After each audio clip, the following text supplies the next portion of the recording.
History's greatest monsters were not born villains. They began as dreamers, heroes, and visionaries. Nietzsche uncovered the terrifying truth. Power slowly transforms virtue into vice until morality collapses under its own weight. If you've ever wondered why the strongest betray their own values, Nietzsche's warning may explain far more than you're ready to hear. Corruption never announces itself with banners or war drums. It begins in silence. Nietzsche saw that the decay of morality often starts not with villains, but with the best among us. Those who rise with noble intentions, carrying ideals of justice, freedom, or truth. At first, their mission is pure. The leader wants to protect the weak. The thinker wants to uncover truth.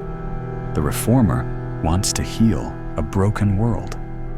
But in Nietzsche's eyes, every human being carries within them something far stronger than their ideals, the hunger for power. And once power enters the picture, even the noblest soul begins to change. The transformation is subtle. The reformer, who once gave everything for the people, begins to enjoy being praised as a savior. The philosopher, who sought truth, now craves recognition for their brilliance. The healer, who sacrificed for others, begins to savor the dependence of those they help. This is the seed of decay. Nietzsche warned that morality, when touched by power, does not stay the same. It shifts, bends, and reshapes itself until the original purity is almost unrecognizable. He called this hidden process ressentiment. It is the silent revenge of weakness, the moment when morality becomes less about truth and more about control. Instead of asking, "What is right?" people begin asking, "What strengthens me? What keeps me in power?" Nietzsche believed this wasn't just a political problem. It was a psychological law. The human mind is easily intoxicated by power, no matter how small. Give a person authority in a household, in a workplace, or in a nation, and watch how their values shift. What was sacred yesterday becomes useful today. What was untouchable truth becomes a weapon. Think about this for a moment. How many times have you seen someone begin with good intentions, only to twist their beliefs the moment they gained influence? The friend who wanted fairness, but once promoted, played favorites. The leader who promised honesty, but excused their own lies as necessary. The parent who wanted love to guide them, but slowly leaned on fear instead. Nietzsche's terrifying insight was that corruption doesn't arrive from outside. It grows from within. And the more someone believes they are immune, the more vulnerable they become. The seed of decay is planted the moment ideals and power touch. At first, it is invisible. A small compromise here, a subtle justification there. But over time, this seed grows. And soon, what was once a noble mission transforms into something unrecognizable. This is why Nietzsche warned, if you want to see who someone truly is, give them power. Not because power creates evil, but because it exposes the human tendency to twist morality into a tool for survival, for dominance, for control. And once that seed begins to grow, the question is not if corruption will follow, but how far it will spread. History does not hide Nietzsche's warning. It repeats it again and again. The same story plays out across centuries, visionaries rising with noble ideals, only to watch those ideals rot under the weight of power. Take Alexander the Great. He began as a young conqueror who dreamed of unity.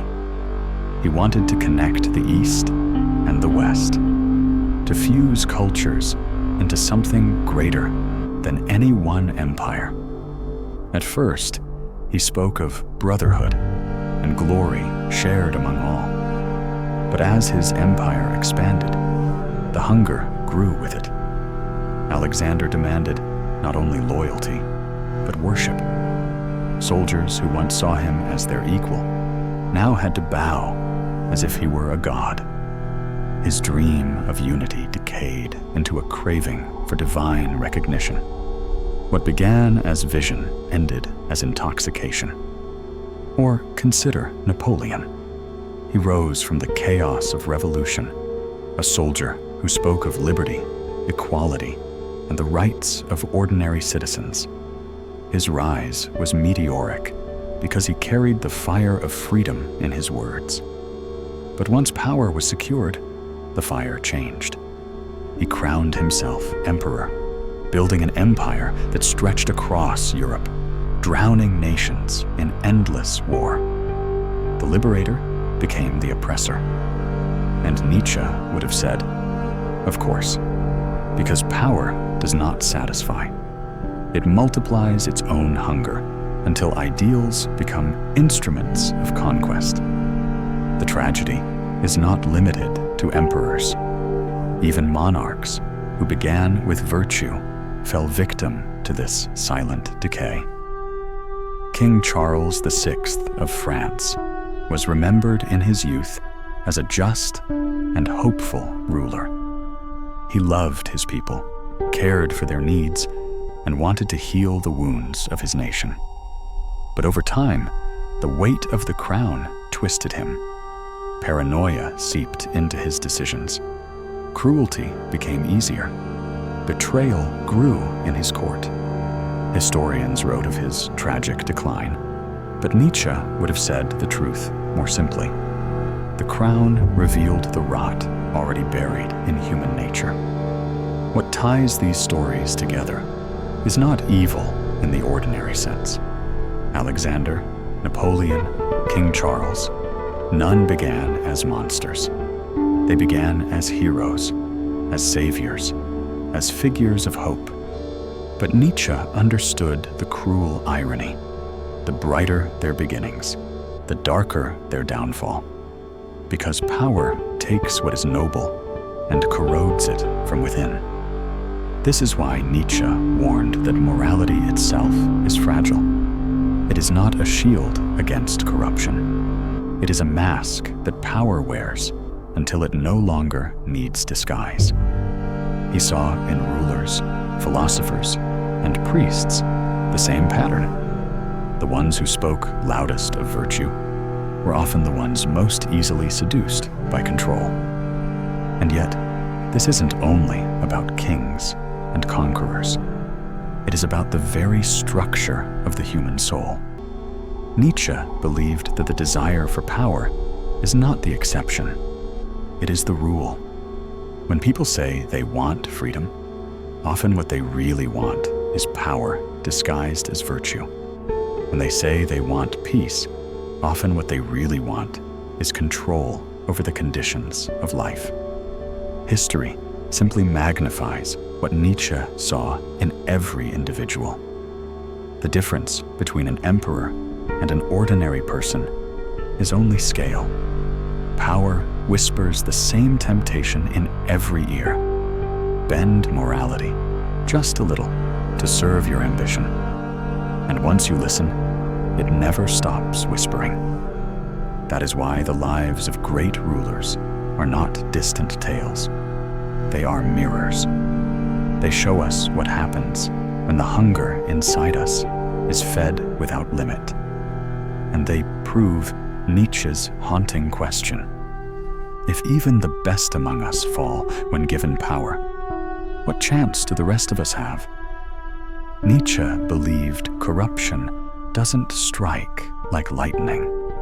It creeps in quietly, wrapping itself around the soul until the person no longer notices the change. To show you how it works, let's step into the story of a man whose rise could have been written in any century. He begins as a reformer. Let's call him Adrian. He grows up among the people, sees their struggles, their hunger, their injustice. His heart burns with the desire to change things.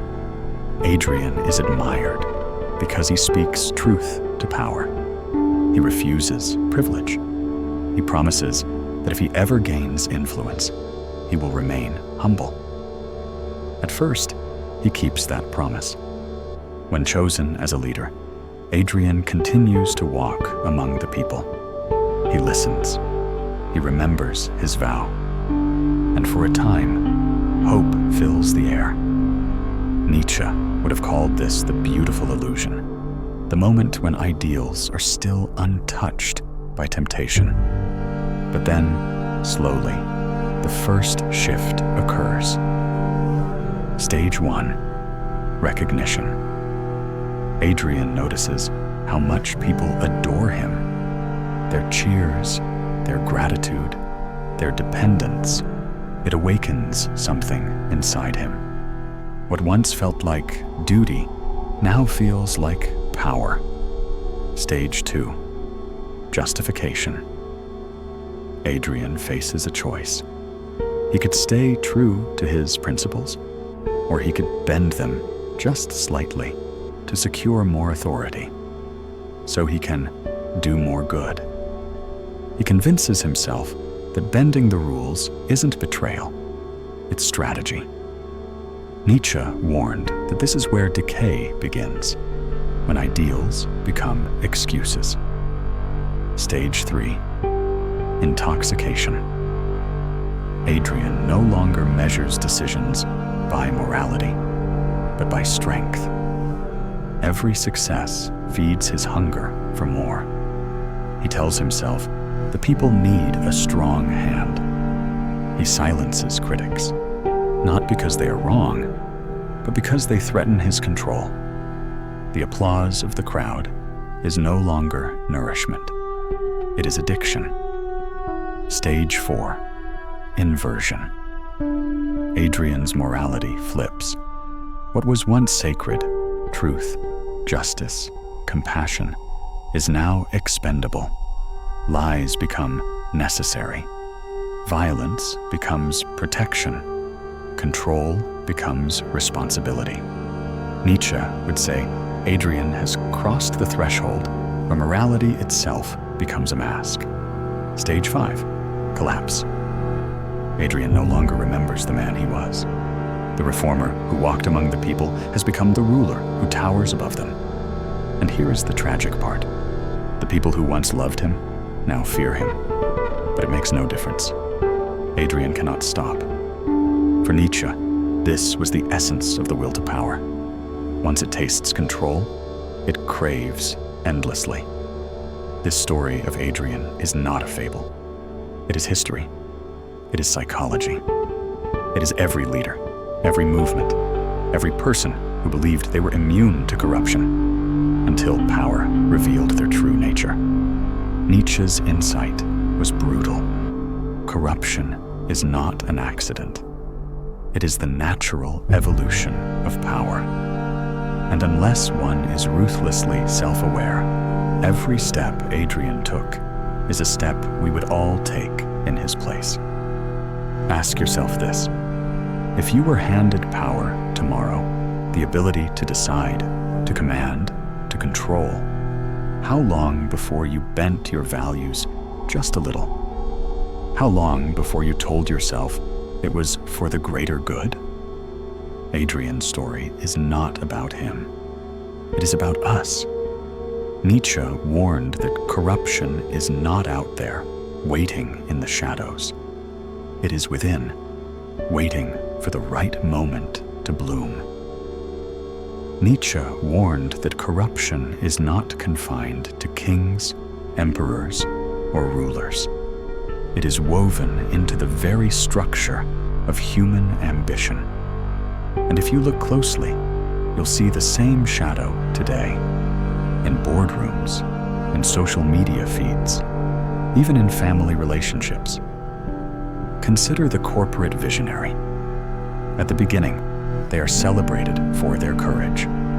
They want to change the world with innovation, to bring new opportunities to millions. They speak of purpose, fairness, and progress. But as wealth and influence grow, something shifts. The mission statement becomes marketing. Workers are no longer partners, but resources to be squeezed. Decisions are no longer about what is right, but what secures the next quarter's profit. The visionary becomes a master, and their ideals rot into slogans. Or think of the influencer. They start with authenticity. They share their thoughts, their art, their struggles, and people feel connected. They are admired because they are real. But then, the numbers begin to matter. Followers, views, brand deals, each one feeding the hunger for recognition. Slowly, authenticity becomes performance. Honesty becomes strategy. The influencer who once built community now builds an empire of vanity. Nietzsche would have seen this as the will to power disguised in modern clothing. And it doesn't stop with leaders and celebrities. Look closer, and you will see Adrian's story repeated in everyday life. The parent who begins with love, but slowly replaces it with control. The manager who started as a friend, but begins ruling through fear. Even in relationships, power creeps in. One partner who wanted connection begins to weaponize silence, guilt, or affection to dominate the other. These may not look like empires, but the psychology is the same. Nietzsche's warning cuts deeper than politics or history. He believed power exposes the truth of who we are. If morality bends when we gain control, it was never morality at all. It was only fear of being powerless. And when that fear is removed, the shadow steps forward. Ask yourself, where does this shadow show up in your own life? Do you silence your opinions to maintain control over someone's approval? Do you bend the truth to keep authority in a group, a friendship, or a family? These may seem small, but Nietzsche would argue they are the same seed that grows into tyranny when watered by opportunity. And here is the most chilling part. In modern life, corruption is often invisible because it hides behind respectability. The CEO is praised for success, even as workers collapse under pressure. The influencer is adored for glamour, even as their private life crumbles. The controlling partner is seen as protective, even as they suffocate love. Power wears masks, and Nietzsche warned us, morality is often its most convincing disguise. But if corruption is everywhere, does that mean hope is impossible? Nietzsche did not think so. He believed the decay of morality was inevitable, unless we learn a higher way to live, a way to face power without being consumed by it, a way to hold influence without letting it rot the soul. Because in the end, the shadow in modern life is not out there in distant leaders. It is here, within us, in every choice to bend, to control, to dominate. And unless we face it consciously, we too will follow Adrian's path, from noble intent to quiet decay. Nietzsche's most unsettling warning was not about rulers or empires. It was about morality itself. He believed that morality, when tied to power, transforms from a guide for living into a mask for control. Nowhere is this more visible than in religion and ideology. Nietzsche saw that many of the world's great movements began with compassion, humility, and a desire to serve. They spoke of lifting the poor, protecting the vulnerable, and guiding humanity toward higher meaning. But over time, the flame of compassion was often replaced by the machinery of power. Think about it. The prophet begins with sincerity, speaking words of hope.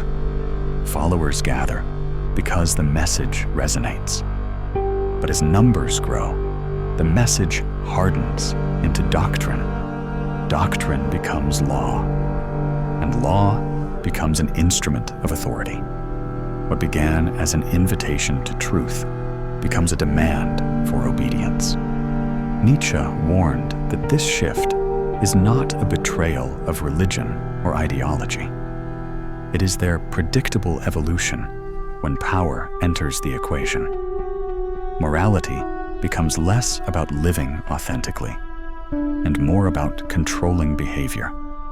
Compassion becomes currency. Guilt becomes a weapon. The sacred is repurposed as a chain. This is why Nietzsche called out what he saw as the great danger of moral systems. They can be used to sanctify power, to crown rulers not with thrones, but with the weight of divine or ideological approval. When this happens, dissent is no longer disagreement. It is sin, betrayal, or heresy. And those labels, Nietzsche feared, are far more powerful than swords. History shows this pattern clearly. Religions that began with love fractured into rivalries. Ideologies that began with liberation curdled into oppression. Leaders who promised truth declared themselves the only voice worth hearing.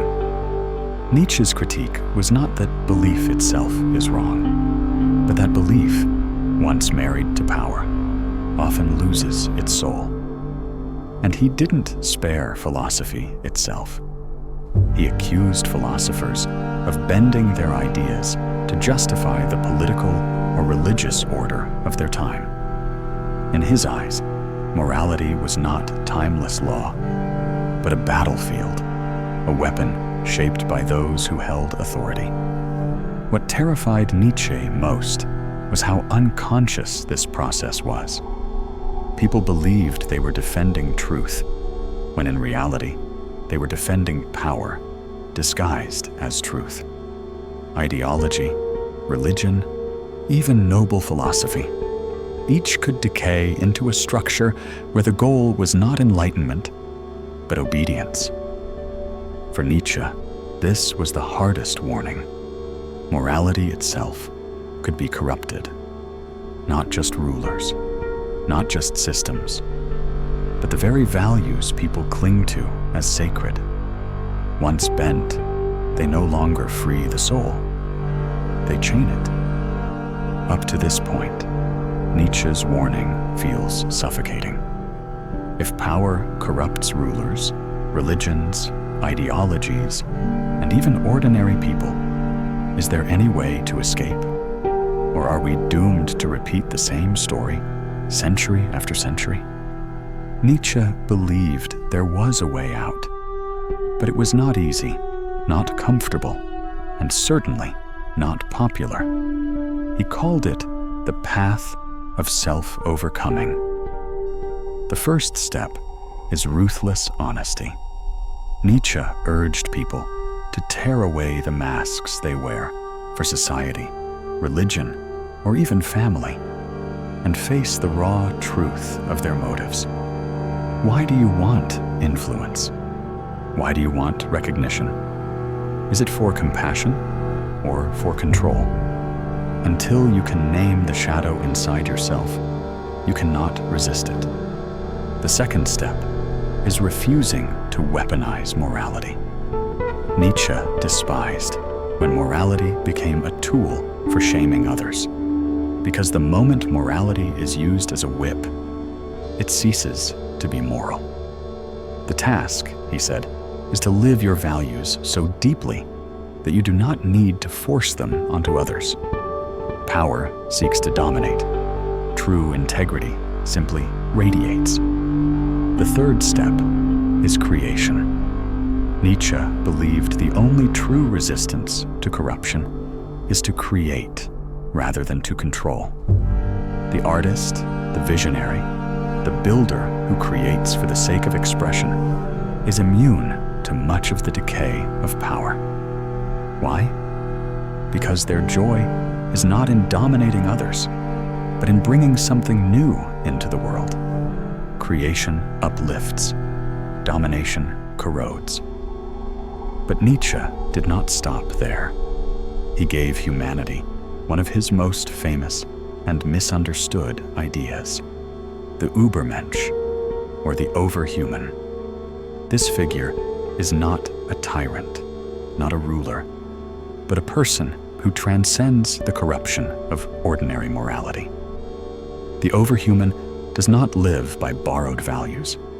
They carve their own. They do not follow power. They transform it. In practical terms, Nietzsche's vision of the overhuman is not about perfection. It is about becoming conscious. It is about refusing to sleepwalk through the same cycles of decay.